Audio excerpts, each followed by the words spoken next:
我的婆婆来了一趟东北，被治得服服的。本来温蒂啊是一个挺邪乎、挺支棱的一个人，来东北这几天，整个人肉眼可见的孬了。她觉得东北人和中国其他地区的人口特征都不一样。我们去了一趟齐齐哈尔大夜市，这是温蒂人生第一次逛夜市。到了门口有很多卖狗的，温蒂非常开心，问人家这是啥？老板说这是 dog。然后拿铁说，我奶想问你品种。老板说这一窝是泰迪 dog，这一窝是比熊 dog，这一窝是串儿。温蒂说啥？拿铁说他说那一窝是 BBQ。温蒂当时就懵了，跟老板说哦，你们太残忍了！你告诉他，我不允许他们这么做，我不接受。找打给老板翻译，老板说干啥呀？一惊一乍的，人爹妈都自愿的，你不接受什么玩意儿？你不接受。温蒂说，但是你是他们的主人呢，难道不应该是你来看管他们吗？老板说，那我是主人，但是串儿这种事儿，那我当时也没看住啊，没看住啊。而且我婆婆总结了，就是在中国任何一个其他的地方，当她跟别人对话的时候，如果对方英文不太好，她都能感觉到对方的那种羞涩、那种犹豫、那种不好意思。但是在东北，她完全感觉不到。她说，我感觉在你们东北人心中，这个世界就没有什么沟通不了的，什么招都能用。但最让温蒂没想到的是，那天我们碰到了一个无比骁勇的大哥，说不明白英文，直接唱。我们那天去看丹顶鹤，所有人都在那等丹顶鹤起飞，这时候就过来一大哥，我亲眼看见整个过程啊。大哥过来问温蒂，哎，你知道一会儿看啥鸟吗 ？What bird？温蒂说 I don't know。大哥说丹顶鹤吗？哎，丹顶鹤咋说的？没学过这玩意儿。Elephant 不是，咋跟他翻译呢？哎，你没听过那首歌吗？不要问我从哪里来，我的故乡在南方。还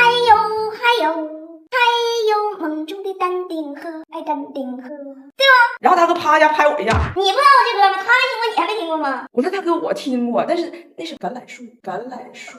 温蒂感觉这里民风非常豪迈，真想向全世界安利齐齐哈尔。去参观飞鹤牧场，看人牛都住别墅做 SPA， 每天餐标超100元，产出的生牛乳关键指标优于欧盟标准20倍，从挤奶到加工成本最快不超2小时，真是全球0.1%珍稀奶源地在飞鹤。然后那天晚上我们一家人在齐齐哈尔溜达，碰着个打气枪的游戏。我说老板，你告诉我规则，打中几个气球给什么礼物，什么奖励机制，我给他们翻译。老板说不用，我会说英文，我去过俄罗斯。老板告诉温蒂，来，你过来，我告诉你，这个是干，对吧？干枪，但是别害怕啊，这是个气儿干。你要干啥呢？你要打对面的气儿爆。我给你什么礼物，取决于这个 how many 气儿爆，让你给啪，明白没？啪，不用吵，啪，花露水。温蒂居然听明白了，他问老板，那如果我要是啪呢？老板说，那你直接参加奥运会去，跟我搁这啪为啥呢？你啪。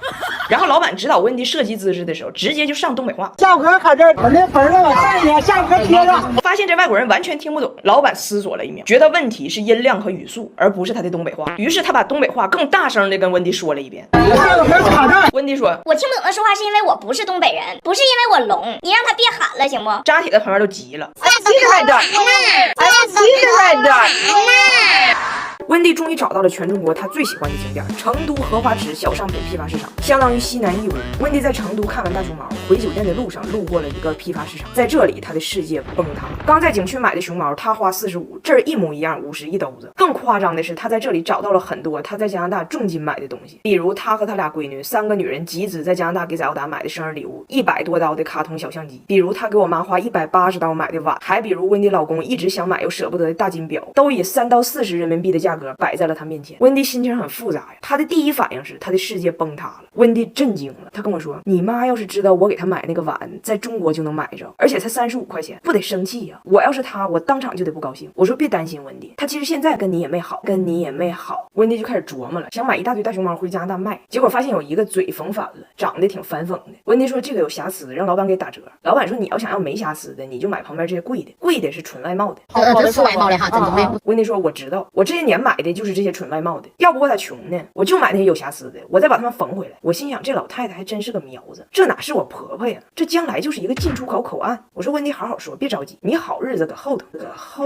然后温蒂跟疯了似的，下午去了一次批发市场，晚上还去，第2天还要去，第3次去时我因为有事我没去。最后当天是张大铁和早达全程陪同，我不放心，往早达包里还塞根词典笔。到了小商品市场，张大铁搬个小凳往门口一坐，就特别像等媳妇逛街心里着急去打麻将的老头。发饰区、手串店、钟表店，温蒂在水钻、假玉、假玛瑙之间流连忘返，而且还学会怎么讲价。因为温蒂出门之前，他的哥哥我爸给了他3条锦囊妙计，都写在了纸条上，怕他没大心给忘了。第一个是对半打8折，第2个是甩头转身走，第3个是回头抹个0。我一看这锦囊都是英文的，我说那你们当时咋沟通的呢？我爸说这锦囊包括他们要买啥都是有道词典笔翻译的，这个6000万超大词库能做到有问必答，早达英汉之间有啥问题随时问，还能跟有道词典笔里的 Echo 自由聊天，真人外交联系。我说行挺好，你们去吧。有道神笔划一划，文化块壁垒算个啥？温迪带着锦囊就出发开始实操了。看着个红裤衩问人多少钱，老板说45。温迪按照锦囊第一条对半打8折，用手机一算说18。老板说不行。然后我就发现这外国人吧，他一旦了解了什么流程，他就死守。第二个写的是甩头转身走，温迪二话没说呀，抱着拿铁就走了，走得很突然，都没来得及留下一句话，也没讲价啊。人老板以为他还要撒尿憋不住了，撒尿憋不住了，根本没有人喊他，人自己转头就回来了。最后1块钱没讲下去，回来跟我说你爸这锦囊也不好使。我说那不得叫你再回来吗？他说那你爸可没洗，最后一站，温迪走入了他神往的钟表区，说要给自己老头送个钟，因为他手表的指针不走了。我说你要是老给他送，他生命的指针也够呛，不过没事，温迪，你好日子搁后头。哎，你们相信不？其实《再见爱人》里这个麦琳她嫁错人了，她有一个绝配，就是俺家大胖媳妇儿。哎，真的，麦琳要是嫁给了大胖媳妇儿，那真是嫁到了他的新趴上。最近我在跟大胖媳妇儿，我俩一起追《再见爱人》，这个麦琳不是说啥话都绕着弯子，老让你听她的弦外之音吗？给别人都整懵了。但是巧了，大胖媳妇儿根本听不懂弦外之音，她听人说话只听字面意思。那天我看麦琳跟李阳亮生气了，说自己不录了，我这边看着这个憋得慌，结果人大胖媳妇儿耶，我不录了。你为什么不开心？他要走了。但说实话哈，大胖媳妇这个听人说话只听字面意思，完全不内耗这个特质，她只适合麦琳这种性格，因为她不会被她耗进去。但对我而言呢，她有点耗我，还耗张大铁。有很多时候哈，别人的这个弦外之音都得张大铁替他爸翻译。我妈最近在给自己装修新房子，然后那天俺俩跟我妈选电视的时候，我就跟大胖媳妇说，我说你就信我的，买最大的。我妈就是爱面子，爱排场，你就买最大的。大胖媳妇说，那电视也不是说越大就越好，咱得亲自问问我丈母娘说她到底要多大的。然后我们就给我妈打电话了，我妈是这么说的，反正你二姨家不就买个75寸的吗？75的吧，你老姨家整80多，气派是气派，但是吧，其实我还真是我不愿意跟他们攀比，挺老贵的，反正也是你哥和你小弟就非得给买嘛，说是尽份孝心。我确实就是我不比他们大2岁嘛，我就确实是我有时候在你老家看小电视，我就看着可费劲了，眼睛都干了。挂了电话，我转头问大胖媳妇，所以我妈需要什么？要水，给我急的，我跟俩还说，你俩告诉我给姥姥买什么？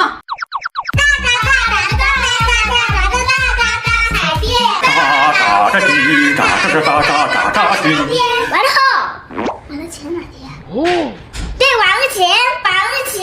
所以你看跟他有啥话就得直说。你看我妈念叨喜欢拍照，她说可以给我妈报班学摄影，我说你歇歇吧，快把小米15手机给我妈送过去，徕卡光学硬件素质拉满，拍出来的人一看气血就好，白里透红， AI 算法直男拍法也出片，跟苹果设备传照片都很方便。我都懒得跟大胖媳妇解释了，爱咋咋地吧。但我觉得可以让张大铁试一下，我说张大铁，你能不能找个机会跟你爸唠一下，跟他说一说这个道理，就是人有的时候说的话是这样说的，但他意思是相反的。